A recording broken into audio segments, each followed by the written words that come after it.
তবে মিডিয়ার মাধ্যমে আমরা অনেক কিছু জানতে পাই বা অনেক অনেক ধরনের কথা বলছেন যে জামাত বিএনপির সাথে সম্পর্ক নষ্ট হচ্ছে বা অবনতি হচ্ছে।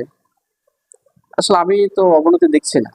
কারণ হচ্ছে হয়তো একটা ওভারঅল বাংলাদেশের যে অবস্থা হয়তো অনেকে অনেক কথা বলছেন, মিডিয়ার একত্রিত সামনে মতোই বলছেন। ছিল। এখন বর্তমান পরিপ্রেক্ষিতে ঠিক আছে, যখন দেখা গেছে আওয়ামী লীগ দেশ থেকে চলে গেছে, এখন এখানে ওনাদের এন্টিপার্টি আর নাই। এই জন্য জামাত চাইতেছে যে ওনারা এন্টিপার্টি একটা নেওয়ার জন্য, ঠিক আছে, বড় দল একটা সংগঠিত হওয়ার জন্য। তখন দেখা গেছে এই কারণে মনে করেন বিভিন্ন সময় আপনার কথাবার্তা একটু অন্য টাইপের বলতেছে যে হ্যাঁ নিজেরা এখন একটা বড় একটা দল, জামায়াত চরমনাই, তারপরে হেফাজত আর অন্যান্য যেসব ইসলামী দলগুলা আছে, ওই দলগুলা নিয়ে হেরা একটা দল গঠন করার জন্য। আর যেহেতু বিগত সরকার 16 বছর শাসন করছে, শাসন করার পরে হেরার এমন অবস্থা হয়েছে যে হেরা দেশের মাঝে এখন দল সংগঠন করার মতো এদের ওই অ্যাবিলিটিটা নাই। এই যে ওই জায়গাটা আপনার যে জামাত দখল করতে চাইতেছে। এই কথাগুলো কিন্তু আমরা অনেক বছর ধরেই দেখে আসতেছি। 5ই আগস্টের আগেও কিন্তু এই ইস্যুটা ছিল যে জামাত এবং বিএনপির মধ্যে একটা দূরত্ব, একটা মানে পারস্পরিক বোঝাপড়া, অনেক বিষয় নিয়ে আমরা করতেছিলাম। কিন্তু আসলে সার্বিকভাবে আমরা যদি একটু দেখি যে বর্তমান যে রাজনৈতিক প্রেক্ষাপট এবং সবকিছু মিলিয়ে যে আহ, একটা ভঙ্গুর অবস্থা, আসলে এটা দীর্ঘদিন ধরে হয়ে আসছে। আর যেহেতু আদর্শিকভাবে জামাত ইসলামী একটা আদর্শিক দল, বিএনপিও জাতীয়তাবাদী বিশ্বাসী একটা আদর্শিক দল। আসলে আদর্শিক ভাবেই কিন্তু আমাদের মধ্যে ভিন্নতা ছিল, কিন্তু লক্ষ্য উদ্দেশ্যের ক্ষেত্রে কিন্তু আমাদের মধ্যে একটা পারস্পরিক একটা বোঝাপড়া ছিল, একটা ঐক্যবদ্ধতা ছিল। তো সার্বিকভাবে আদর্শিকভাবে আমরা কখনোই এক ছিলাম না, শুরু থেকে এখন পর্যন্ত। কিন্তু যেহেতু আমাদের উদ্দেশ্য ছিল ফ্যাসিস্ট এবং ফ্যাসিবাদী সরকারকে এদেশ থেকে মানে বিতাড়িত করা, জুলুমবাজকে এদেশ থেকে সরিয়ে নতুন একটা গণ বান্ধব একটা সরকার জামাত আর প্রতিষ্ঠা করা। বিএনপির মধ্যে যে দ্বন্দ্বটি, সেই দ্বন্দ্বটির মূল কারণ হচ্ছে আদর্শিক দিক দিয়ে। কারণ জামাতের আদর্শ এবং বিএনপির আদর্শের সাথে অনেক তফাৎ রয়েছে, এটা একটা পয়েন্ট। আর দ্বিতীয়ত হচ্ছে বর্তমান জামাত ইসলাম যে বাংলাদেশের প্রত্যেকটি অঞ্চলে যেভাবে তাদের কার্যক্রম চালিয়ে যাচ্ছে, এটা দেখেও অনেকেই দেখা যায় হিংসাত্মক হতে পারে।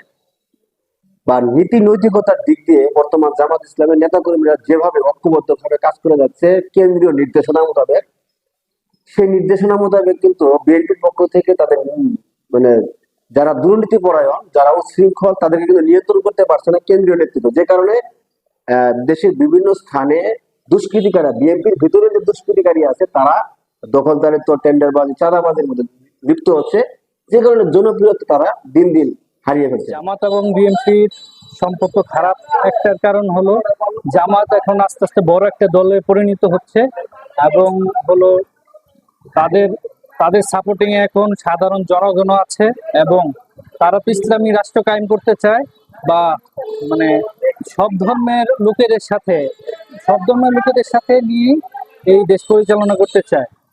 তার জন্য আর কি জামাতের আর বিএনপির থেকে জামাত তার জন্য আলাদা হয়ে যাচ্ছে। আর বিএনপির ভিতরে ভালো খারাপ আছে, আর সব দলের ভিতরে ভালো খারাপ আছে।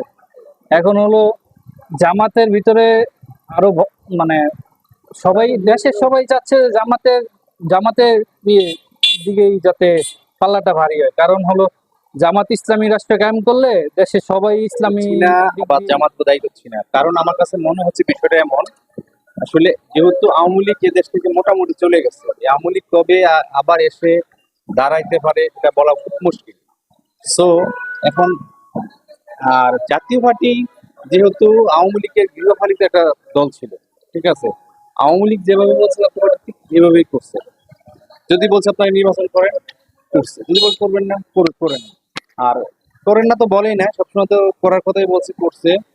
লাস্ট আমরা যেটা দেখলাম, জিএম কাদের বলছে আমরা নির্বাচনে যাব না। আমাদের এখানে আসছে, ওনার পুরোটা বক্তব্য আমি শুনছি, আমার কাছে ভালো লাগছিল। কিন্তু পরবর্তীতে দেখা গেল কি, উনি ইন্ডিয়াতে ঘুরে এসে উনি আর ওনার কোনো কথা বলে নাই, ওনার কোনো কথাই নেই। বললো যে আমার মুখ বন্ধ রাখার জন্য বলছে, মুখ বন্ধ রাখছে। কিন্তু পরবর্তী নির্বাচনের আগে ঠিকই উনি নির্বাচনে যাওয়ার ঘোষণা দিয়েছে এবং নির্বাচন করছে। তো এখন আওয়ামী লীগের সাথে জাতীয় পার্টির আস্তে আস্তে জিনিস হয়ে গেছে আমাদের দেশে, আমি যেভাবে মনে করি। এটা আমার ব্যক্তিগত ওপিনিয়ন। আর এখন দল বলতে জাতীয় বিএনপি আর জামাত ইসলাম। কারণ নেক্সট যখনই ক্ষমতা আসে তাদের দুইটার একটাই আসবে। তো এক দল যদি ক্ষমতা আসে আর দল তো বিরোধী দল যেতে হবে।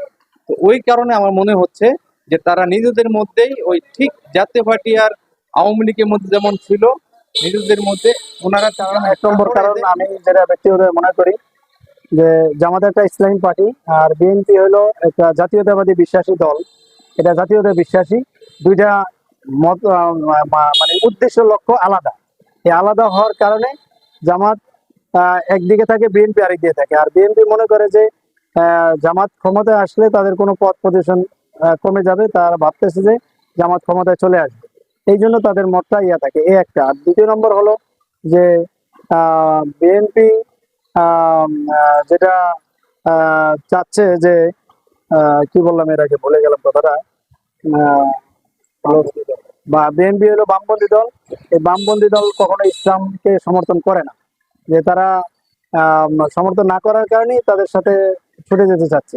এই একটা বিষয়। আরেকটা হলো তাদেরকে বামপন্থী যারা আছে, যেমন আওয়ামী লীগ আছে, আওয়ামী লীগ তাদেরকে আজকে বোঝানোর চেষ্টা করতেছে যে জামাত ক্ষমতা এলে তোমরাও মানে বাইরের সরকার, আমরাও বাইরের দল। এই জন্য আওয়ামী লীগের পুশিং প্লাস বাম রাজনৈতিক পুশিং এর কারণে বিএনপি জামাতের লোকে ঐক্য থাকতে চাচ্ছে না, বা এটা আস্তে আস্তে তারা ওদের থেকে দূরে সরে যেতে চাচ্ছে।